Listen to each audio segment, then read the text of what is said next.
बिस्मिल्लाहिर्रहमानिर्रहीम, अस्सलाम वालेकुम। अच्छा जी, आज का हम स्टार्ट करते हैं लेक्चर। राइट जनाब, so if I am not wrong, कल हमने ग्लूटामिन सप्लीमेंट्स किए थे लास्ट कवर। सो आज हमने स्टार्ट ऑफ करना है page number 78, that is HMB supplements. अच्छा जी, होता क्या है एचएमबी? एचएमबी बेटे होता है beta hydroxy beta methyl butyrate. Basically ये नेचुरली एक सब्सटेंस है जो हमारी बॉडी में प्रोड्यूस होता है ल्यूसीन से। और ल्यूसीन आपको पता है that is one of the 3 branch chain amino acids.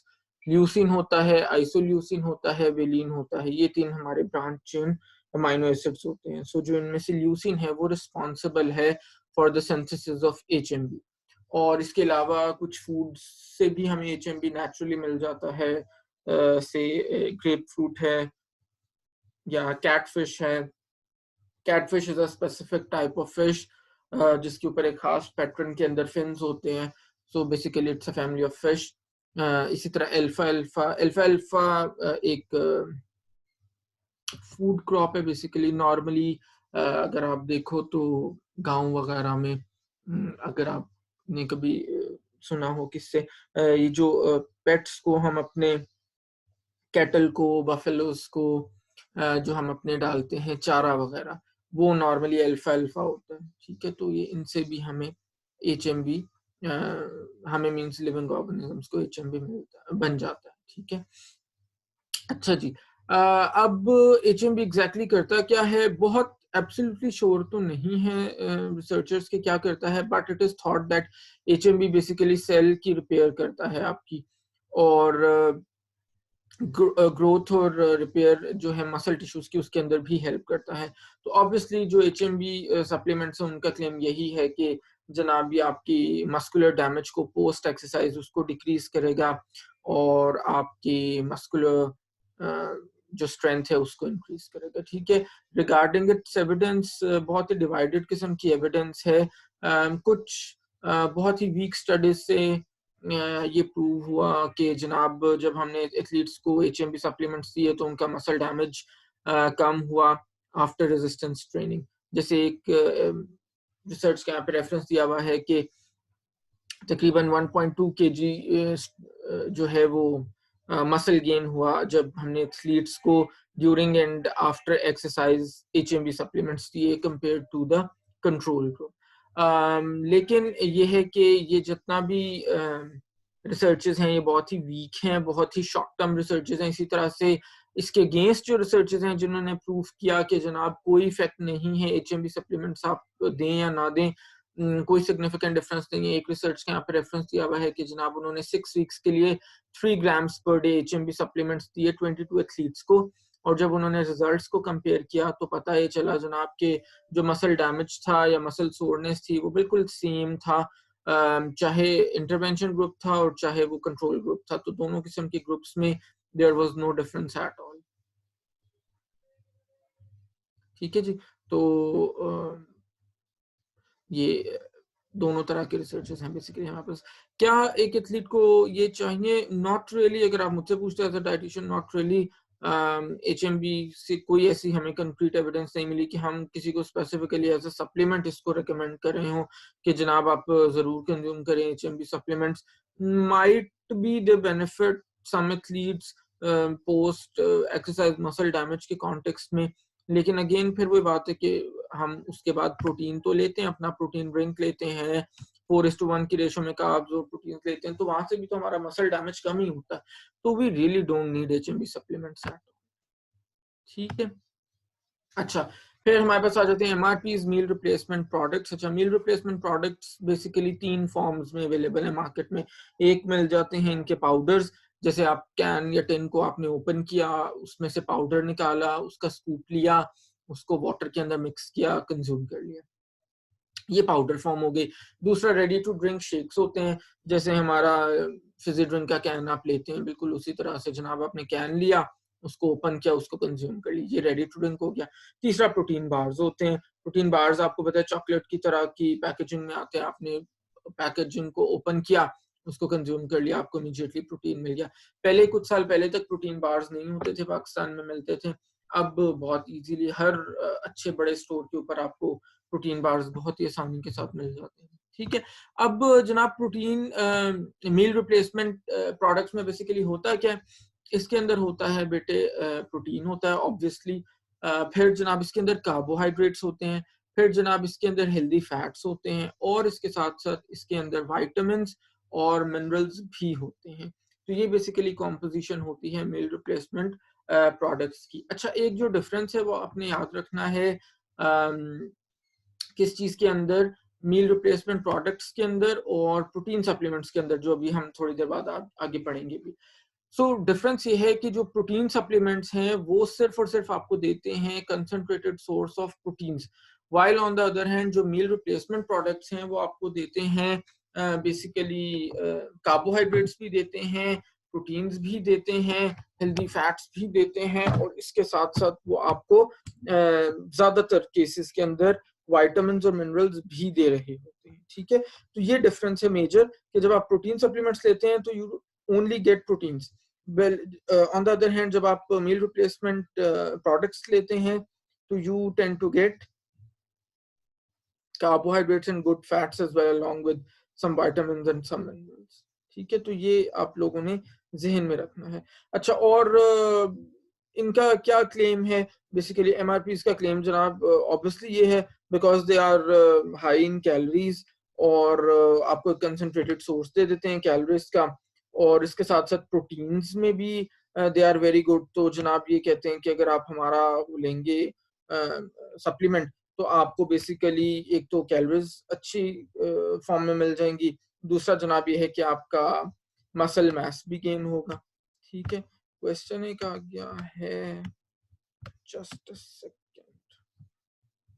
अच्छा जी, Misha is asking, sir, I have a question that we generally talk about endurance and strength training athletes, but what about those individuals who are involved in karate and boxing type sports, as there is more muscle damage? What possible supplements do they require? बेटे वो उसके अंदर आते हैं strength athletes के अंदर। ठीक है, तो स्ट्रेंथ एथलीट्स के अंदर अब देखो डिपेंड करता है कि उनका मसल डैमेज कितना है। Muscle damage obviously strength athletes में सबसे ज्यादा होता है, रेसलर्स हैं, कराटे हैं, जूडो के लोग हैं, बॉक्सर्स हैं, तो इनको पोस्ट एक्सरसाइज फिर उसके अकॉर्डिंगली हमने रिकमेंड करना है। से फॉर एग्जांपल क्रिएटिन सप्लीमेंट्स हम इनको रिकमेंड कर सकते हैं, प्रोटीन सप्लीमेंट्स अभी हम पढ़ेंगे थोड़ी देर में आज इंशाल्लाह, हम वो रिकमेंड कर सकते हैं इनको, अमाइनो एसिड सप्लीमेंट्स रिकमेंड कर सकते हैं हम इनको, वे प्रोटीन जो है वो हम इनको रेकमेंड कर सकते हैं अगर आप सिर्फ सप्लीमेंट की बात कर रहे हो तो। अदरवाइज जो प्रोटीन फूड्स हैं वो सबके लिए सेम है, वो उसका बस हमने ये देखना है कि जनाब किसकी रिक्वायरमेंट कितनी है, उसके अकॉर्डिंगली हम उसको वो उतना रिकमेंड कर रहे होंगे फूड्स। ठीक है, तो दैट इज द केस। ठीक है, मुझे बताओ मिल गया आंसर या फर्दर और बताओ। अच्छा, एमआरपीज बेसिकली क्या चाहिए एक एथलीट को कि नहीं? अच्छा, इसका बड़ा सिंपल सा जवाब जनाब ये है कि एमआरपीज एक्चुअली बेटे आपकी एक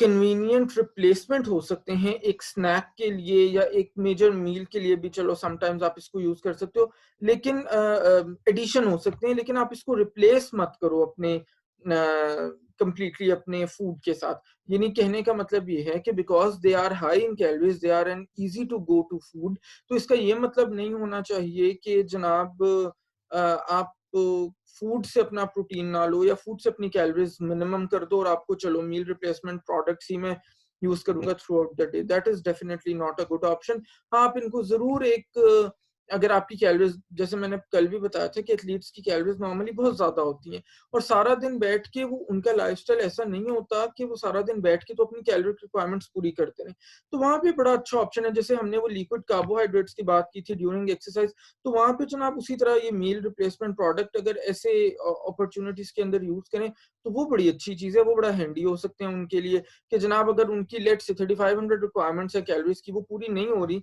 तो 1000 कैलोरीज बीच में से वो मील रिप्लेसमेंट प्रोडक्ट से ले लें, 700 कैलोरीज इससे ले लें, 500 कैलोरीज इससे ले लें, एक स्नैक की बजाय मील रिप्लेसमेंट प्रोडक्ट ले लें, तो वो अच्छा एक हैंडी ऑप्शन बन सकते हैं। ठीक है, साइड इफेक्ट्स कोई ऐसे नहीं इसके रिपोर्ट हुए। नेक्स्ट जनाब जो है वो है नाइट्रिक ऑक्साइड सप्लीमेंट्स।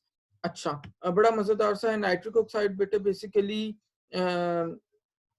इसके अंदर जो एक्टिव इंग्रेडिएंट होता है that is L arginine. L is the form, specific configuration जो केमिस्ट्री के ऊपर डिपेंड करती है। और आर्जिनिन आपको पता है कि नॉन एसेंशियल अमाइनो एसिड होता है, और नॉन एसेंशियल अमाइनो एसिड जितने भी होते हैं वो बॉडी में खुद नेचुरली बन रहे होते हैं। ठीक है, जो सप्लीमेंट्स में इसकी फॉर्म आती है वो AAKG या AKIC होती है, यानी आर्जिनिन अल्फा कीटोग्लूटारेट या आर्जिनिन कीटो आइसोकैप्रोएट।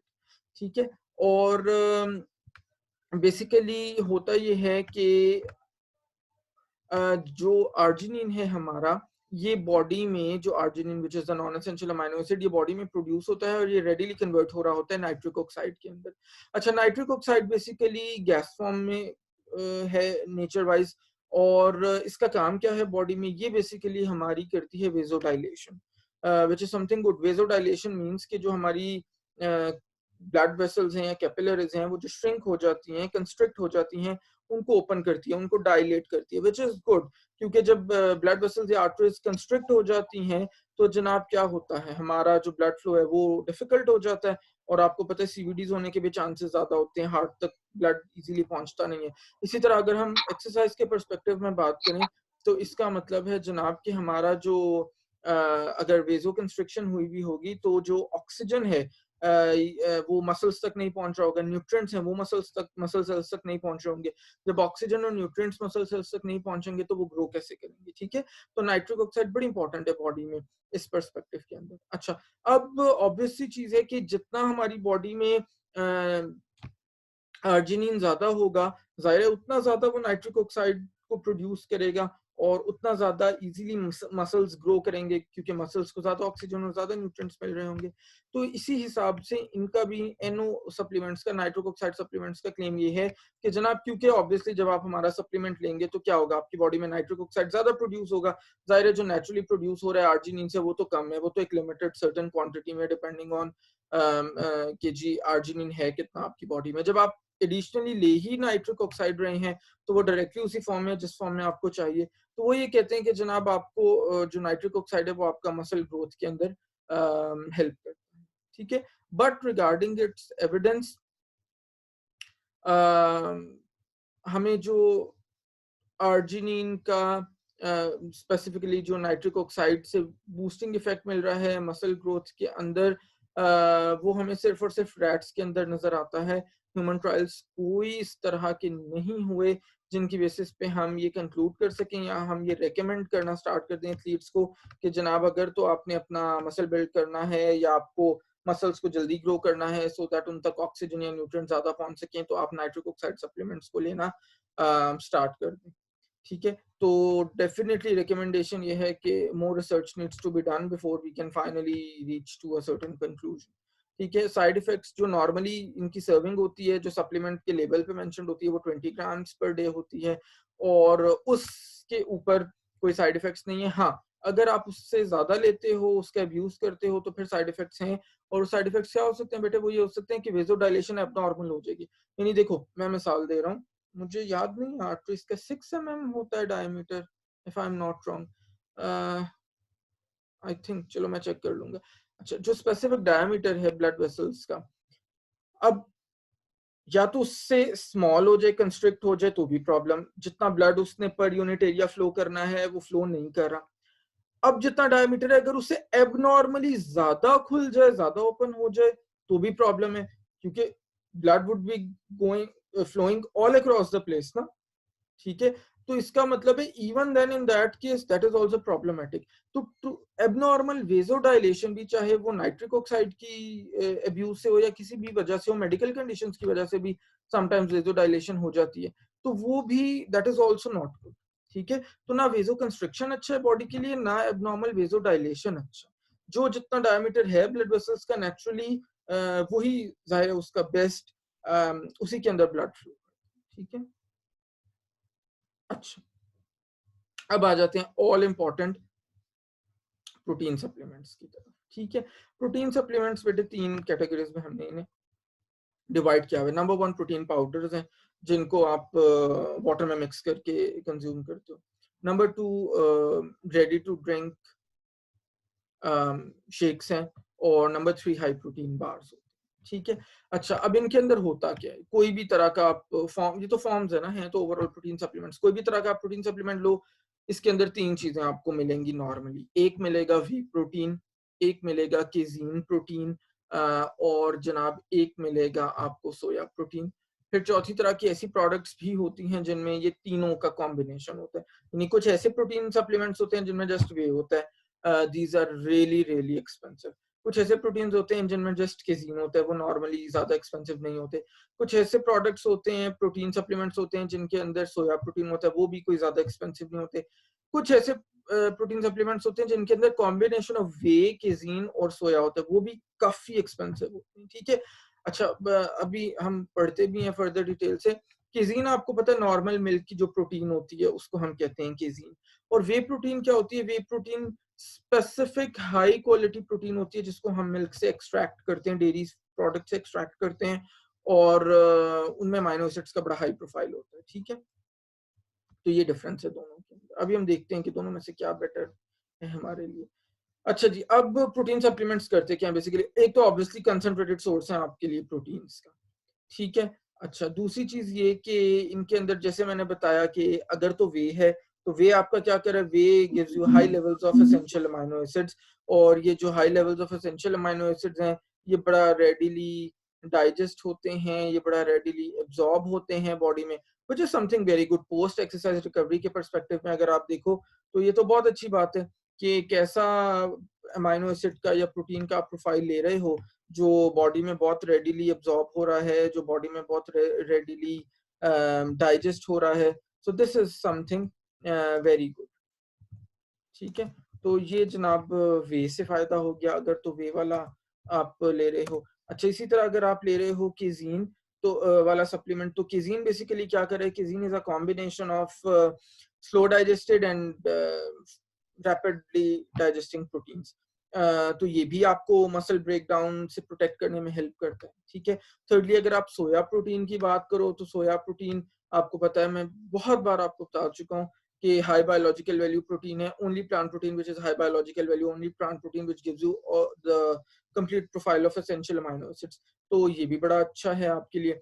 और प्लस सोया का ये भी प्रूवन बेनिफिट्स हैं कि जनाब अगर आप इसको 20 to 25 ग्राम्स पर डे लो तो आपके कोलेस्ट्रॉल लेवल्स भी डिक्रीज करता है, which is also something very good. तो उस हिसाब से भी सो ये बेसिकली सारे क्लेम्स हैं प्रोटीन सप्लीमेंट्स के। अच्छा, अब एविडेंस क्या है, ये बड़े मजे की बात है कि प्रोटीन सप्लीमेंट से जो बेनिफिट्स हैं मसल मास इंक्रीज करने के या मस्कुलर स्ट्रेंथ इंक्रीज करने के, वो it's a big debate, but it's highly highly controversial. और अभी तक हमारे पास कोई 100% ऐसा कंक्लूजन नहीं है कि हम ये कह सकें कि okay you should be taking protein supplements और you should not be taking protein supplements. कुछ स्टडीज ने बड़े इसके पॉजिटिव इफेक्ट्स पे दिखाए, जैसे एक स्टडी का यहाँ पे दिया हुआ है कि जनाब 6 वीक्स के लिए उन्होंने जब एथलीट्स को दिया 1.2 grams per KG body weight per day whey protein, तो उनके जो मस्कुलर स्ट्रेंथ थी और मसल गेन्स थे वो बड़े अच्छे हुए कंपेयर टू अदर ग्रुप जो कंट्रोल ग्रुप था। लेकिन इसके साथ ही कुछ ऐसी स्टडीज भी हैं जहां पे उन्होंने देखा कि कोई इफेक्ट नहीं हुआ। अब क्वेश्चन ऑब्वियसली आप मुझसे ये कर सकते हो कि भाई being a dietitian what is your take on this, क्या हमें लेना चाहिए या नहीं लेना चाहिए, या एक एथलीट को चाहिए या नहीं चाहिए होते। तो जनाब बड़ा सिंपल सा उसके अंदर मेरे पास आंसर है कि ओके लुक, प्रोटीन हमने लेना है, बेसिकली प्रोटीन हम लें सप्लीमेंट से या प्रोटीन हम लें फूड से, तो बेसिकली प्रोटीन ने काम तो वही करना है हमारे पास। अगर हम एथलीट के परस्पेक्टिव से बात करें तो वही basically post exercise muscle damage को कम करना है, पोस्ट एक्सरसाइज मसल सोरनेस को कम करना है, आपकी मस्कुलर ग्रोथ में it should help, muscular tissue को एनहांस करने में इसको हेल्प करनी चाहिए। ये सारी चीजें, ये सारे काम है जो एक एथलीट की बॉडी में प्रोटीन को जाके करने। तो अब मेरा पर्सपेक्टिव ये है कि अगर आप 2 to 3 पोर्शंस ले रहे हो चिकन के या फिश के या एग्स के या कॉम्बिनेशन ऑफ पल्सेस या लेंटिल्स के, तो why would you need protein supplements really. कोई जरूरत नहीं है आपको वो लेने की। हाँ, अगर बहुत ही कोई आपकी एक्स्ट्रा ऑर्डिनरी रिक्वायरमेंट्स हैं प्रोटीन की जो आप फूड से सिर्फ पूरी नहीं कर सकते, फिर आप एक एडिशनल ऑप्शन के तौर पे ले सकते हो। जैसे मिसाल के तौर पे अभी जैसे मिशा ने ही क्वेश्चन किया था कि जी कराटे और ये वाले एथलीट्स जो, हाँ, अगर आप स्ट्रेंथ एथलीट हो और आपका बॉडी वेट भी मे बी 90 केजेस है और आपकी protein requirements let's say 180 grams per day. अब 180 जरा फूड से पूरा करना थोड़ा सा मुश्किल हो जाता है, समटाइम्स इससे ज्यादा भी होती हैं लोगों की, 200 210 तक भी एथलीट्स की होती हैं। तो वहां पे फिर जनाब आप एक सर्विंग दिन में वे प्रोटीन की रख लो या किसी भी प्रोटीन सप्लीमेंट की रख लो, 25 ग्राम्स की रख लो, या चलो 2 सर्विंग्स रख लो 25 + 25, या 30 ग्राम्स वाली 2 सर्विंग्स रख लो, 30 + 30, बाकी आप अपना फूड से ले लो। ठीक है, तो ये this is what you can do. या फिर जनाब अगर बहुत ही आप वेजिटेरियन एथलीट हैं या वीगन एथलीट हैं, वहां पे फिर ये प्रॉब्लम आती है कि डेफिनेटली आपके पास चॉइसेस बड़ी लिमिटेड हो जाती हैं फूड के अंदर भी। और अगर आपकी रिक्वायरमेंट ज्यादा है 180 190 200, तो फिर फूड के अंदर ऑलमोस्ट इम्पॉसिबल हो जाता है। जाहिर आप कितनी दालें कंबाइन करके दिन में खाओगे, कितने लेंटिल्स और लेग्यूम्स और पल्सेस और बीन्स कितने खा लोगे आप दिन में कंबाइन करके। ठीक है, बायोअवेलेबिलिटी भी तो देखनी है ना, इवेंचुअली बॉडी को मिल कितना रहा है उसमें से, वो भी तो फैक्टर है। तो उसके अंदर फिर ये है कि सप्लीमेंट्स कुड बी हैंडी ऐसे एथलीट्स के लिए खास तौर पे। लेकिन ये बात भी बेटे ज़हन में रखनी है कि जब हम वीगन एथलीट्स की बात करते हैं तो वो ऐसे प्रोटीन सप्लीमेंट्स नहीं लेते जो जिनके अंदर वे होता है या जिनके अंदर केजीन होता है। व्हाई? बिकॉज वे और केजीन भी तो मिल्क से डिराइव्ड होता है। तो वीगन एथलीट्स तो कोई ऐसी प्रोडक्ट भी नहीं कंज्यूम करते जो मिल्क से, एनिमल प्रोडक्ट बेसिकली आए, जो मिल्क हो या मीट से डिराइव्ड कोई प्रोडक्ट हो। तो उसके अंदर फिर the only option they have is कि वो ऐसा प्रोटीन सप्लीमेंट लें जो बेसिकली सोया से जिसके अंदर सोया प्रोटीन है। और वो जाहिर है फिर अगेन एक लिमिटेड ऑप्शन आ जाती है, लेकिन बाहर कॉम्बिनेशन वाला भी वो नहीं ले सकते क्योंकि सोया के साथ साथ उसमें वे भी होगा, किजीन भी होगा। तो that is again a problem. तो अगेन बीइंग अ वेजिटेरियन और वीगन एथलीट आपकी चॉइसेस बहुत कम हो जाती हैं। ठीक है, और रिकमेंडेशन यही है जो हमने प्रोटीन के चैप्टर में पढ़ी थी कि एंड्योरेंस एथलीट्स के लिए 1.2 to 1.4 grams per KG body weight per day, और आपका अगर है स्ट्रेंथ एथलीट तो 1.4 to 1.8 grams per KG body weight per day, ये आपकी रिक्वायरमेंट है। ठीक है, साइड इफेक्ट्स मैंने आपको पहले भी कई बार बताए हैं कि लिवर और किडनी डैमेज हो सकता है, जरूरी नहीं है ये, बिल्कुल इसका ये मतलब नहीं है कि जनाब 10 एथलीट्स हैं, अगर 10 एथलीट्स वेस्ट सप्लीमेंट रोज लेते हैं तो 10 के 10 का, क्योंकि वो सप्लीमेंट से प्रोटीन ले रहे हैं, तो 10 के 10 का लिवर और किडनी डैमेज हो जाएगा 4 साल के बाद। बिल्कुल ऐसा नहीं है, हो सकता है। इसीलिए देखो आप जो मर्जी किताब उठा के देख लो, I am not talking about general internet, तो ले दे के एक वो मार्जिन, अब ये यहाँ पे एट द सेम टाइम लिखा हुआ है कि जी लिवर और किडनी को डैमेज एज सच नहीं होता, लेकिन साथ में वो मार्जिन जरूर ले लेते हैं, उसके बिल्कुल ऊपर ही साथ में लिखा हुआ है कि जनाब it is much much better कि अगर आप वो प्रोटीन अपनी फूड से लें, तो that means the risk is there. तो why would you want to take that risk? ठीक है, आप लो जरूर लो, जैसे मैं एक या 2 सर्विंग्स ले लो, but don't just consume all your protein from supplements. At the end of the day वो है तो सप्लीमेंट की फॉर्म में आ रहा है ना, फिर उसके अंदर और बहुत सारी चीजें आ जाती है। फिर फूड से जब आप लेते हो तो आपको और भी बहुत से न्यूट्रिएंट्स मिलते हैं। अब आप वे प्रोटीन, अगर लेट से आप मिल्क ले रहे हो तो वे प्रोटीन भी मिल रहा है, केजीन भी मिल रहा है, लेकिन मिल्क के अपने बेनिफिट्स भी तो मिल रहे हैं ना। कैल्शियम नहीं मिल रहा है, से फॉर एग्जांपल कैल्शियम इंपॉर्टेंट नहीं है किसी एथलीट के लिए, उसकी बोन्स के लिए, और बहुत सारे न्यूट्रिएंट्स। मिल्क तो तकरीबन तकरीबन आपका एक कंप्लीट मील होता है, तो और बहुत सारे न्यूट्रिएंट्स नहीं मिल्क से मिल रहे हैं। तो क्या जब आप उसी की रिप्लेसमेंट के अंदर कोई सप्लीमेंट लोगे प्रोटीन का, तो क्या वो सारे न्यूट्रिएंट्स होंगे उसमें? Not really. तो it is about balance at the end of the day. ले दे की कहानी वही है जनाब कि बैलेंस डाइट। ठीक है, पेज नंबर 81 है, most important blue box of the chapter दिया हुआ है, because there has always been a big debate about whether whey proteins are better or casein proteins are better, या वे सप्लीमेंट्स लेने चाहिए, casein supplements लेने चाहिए, because जैसे मैंने बताया वे supplements are really expensive, not everybody in Pakistan can afford, even abroad भी।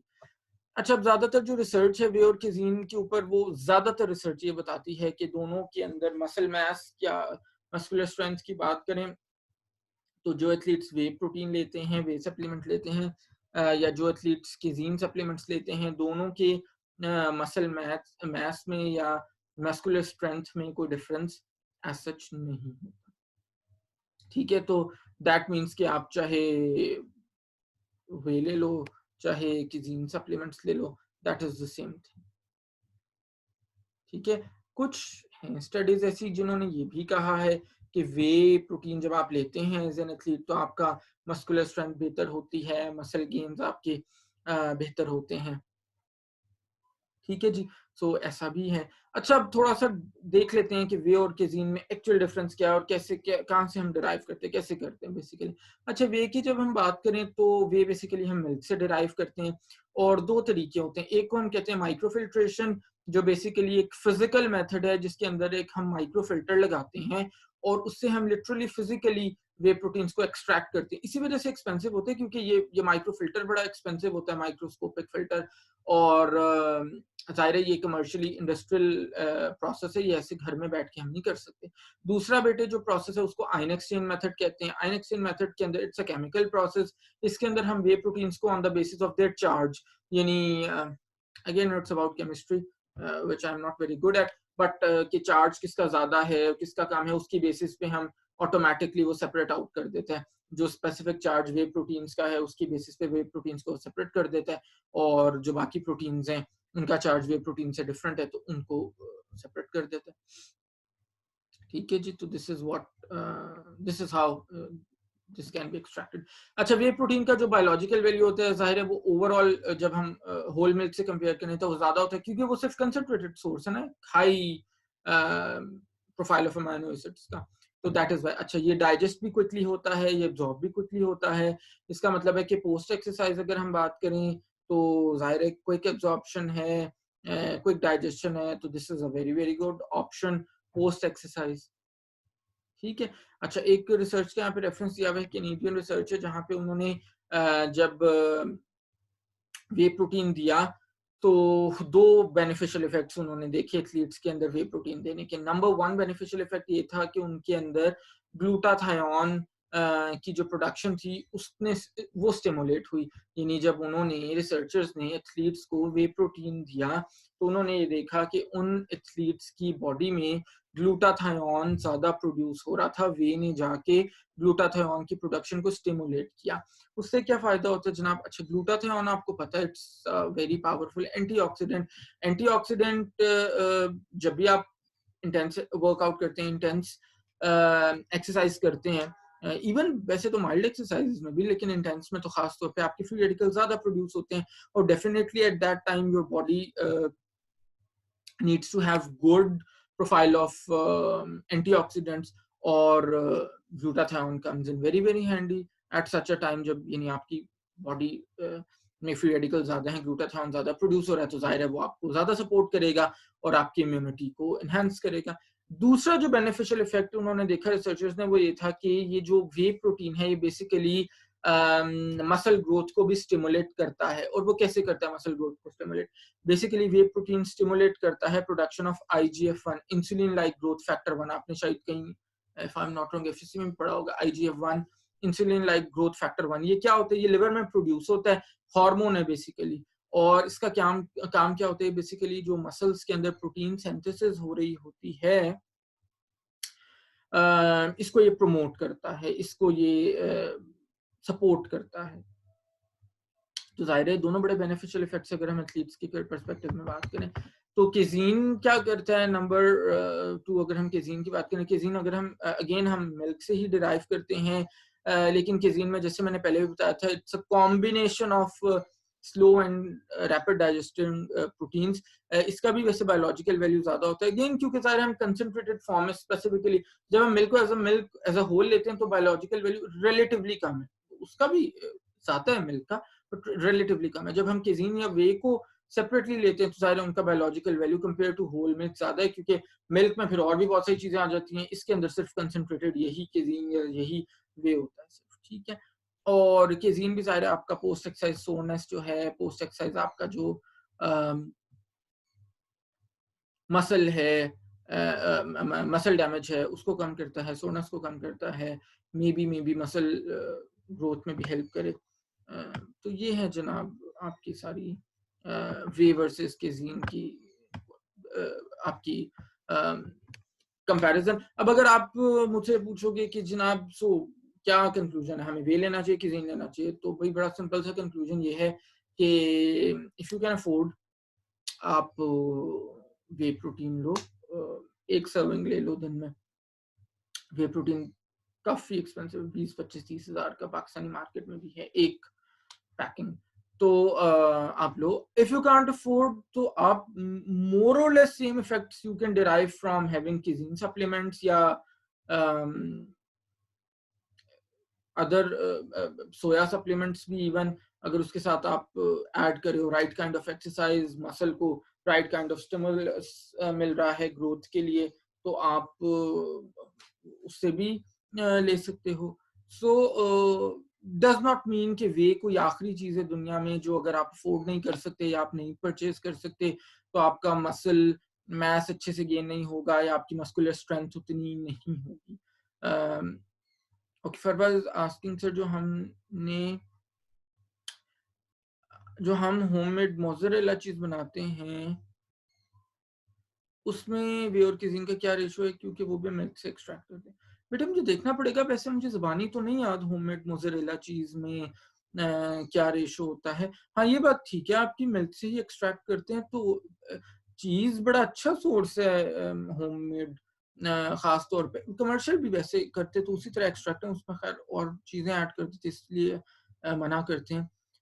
But ये है कि होममेड चीज वैसे बड़ा अच्छा सोर्स है आपके पास प्रोटीन का, किजीन का भी और वे का भी। ठीक है, एग्जैक्ट रेशो मुझे देखनी पड़ेगी, बल्कि मे भी किससे पूछनी पड़ेगी जो डेयरी वाले लोग होते हैं। ठीक है जी, अच्छा जी, एनी अदर क्वेश्चन? हमारे पास 5 मिनट, मैं ख्याल नेक्स्ट सप्लीमेंट हम next time steroid hormones next lecture में इंशाल्लाह बेटे ये खत्म हो जाएगा सप्लीमेंट्स का जो चैप्टर। आई डू होप कि आपको चीजें क्लियर हुई हैं इसमें, क्योंकि this is very very important, I have been saying this throughout. अच्छा जी, जनाब कोई और क्वेश्चन है किसी का तो प्लीज आस्क, 5 मिनट से कुछ कम रह गए हैं हमारे पास।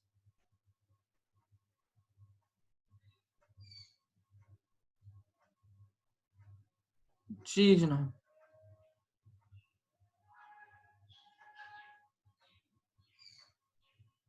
अच्छा, वो जो केस स्टडीज थी कल काफी कम लोग थे उस वक्त लाइव, आई डू होप कि आपने वापस जाके वो देखनी है तीनों पार्ट्स।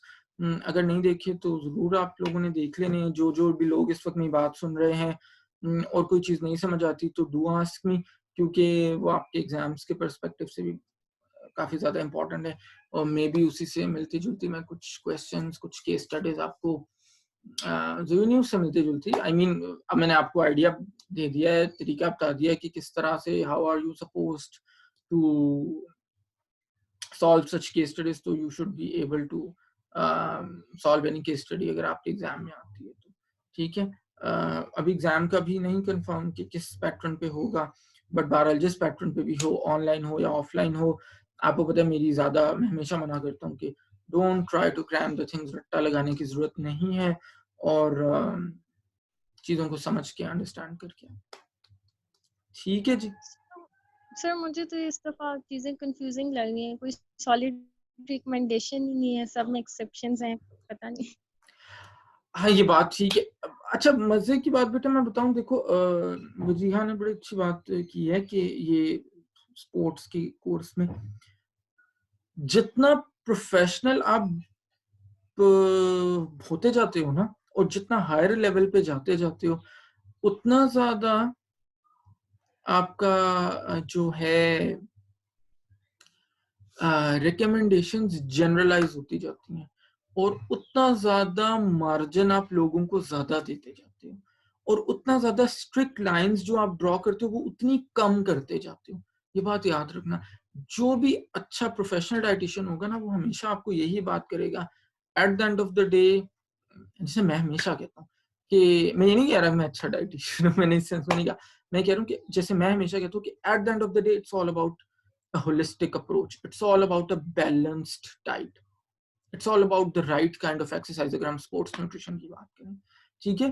तो ये बड़ा इंपॉर्टेंट है। और मज़े की बात एक और मैं आपको बताऊँ, जैसे-जैसे आप हायर लेवल पे जाओगे ना, वैसे-वैसे आपके एग्ज़ाम्स और ख़ास तौर पे अल्लाह करे आप इंशाल्लाह इंटरनेशनली कुछ चीज़ें जाके पढ़ो और बाहर जाके कुछ फर्दर पोस्ट ग्रेजुएट करो। अ, तो वहाँ पे क्वेश्चंस ऐसे नहीं आते, right a note on protein supplement, never ever they are going to say this. उन्होंने कहना जी establish a debate whether athletes should take protein supplements और नॉट। और जब हमेशा याद रखो, जब ऐसे क्वेश्चंस आते हैं ना, तो कभी भी ये नहीं होता कि जी ओके किताब में तो ये पढ़ा था कि प्रोटीन सप्लीमेंट्स लेने चाहिए और दूसरी किताब में ये पढ़ा था प्रोटीन सप्लीमेंट्स नहीं लेने चाहिए। तो एग्जामिनर के दिमाग में उसने कौन सी किताब से पढ़ा होगा? नेवर। आपने अपना लॉजिक देना है, अपना आर्गुमेंट देना है, and you have to convince the examiner. ठीक है? तो मोर और less this is what we have been doing in this book as well. यहाँ पे भी आप देखो हर चीज के फॉर में भी रिसर्चर्स के रेफरेंसेस दिए हुए हैं, अगेंस्ट में भी दिए हुए हैं। तो हम हमेशा वो मार्जिन अपना सेफ ले जाते हैं कि हाँ आप ले लें सप्लीमेंट, लेकिन फूड से लें तो बेटर है ना? ऐसे ही है ना? तो ये दिस इज, देखो केस स्टडीज में भी हमेशा ये होता है, रियल लाइफ में भी, कि हम केस टू केस वेरी करते हैं। एक बंदा आपको पता है वे, आपको पता चल गया वे प्रोटीन बेटर है आपके लिए कंपेयर टू केजीन। ऐसा नहीं है कि वे के बगैर आप मसल बिल्ड नहीं कर सकते, बट जाहिर एक बेटर ऑप्शन।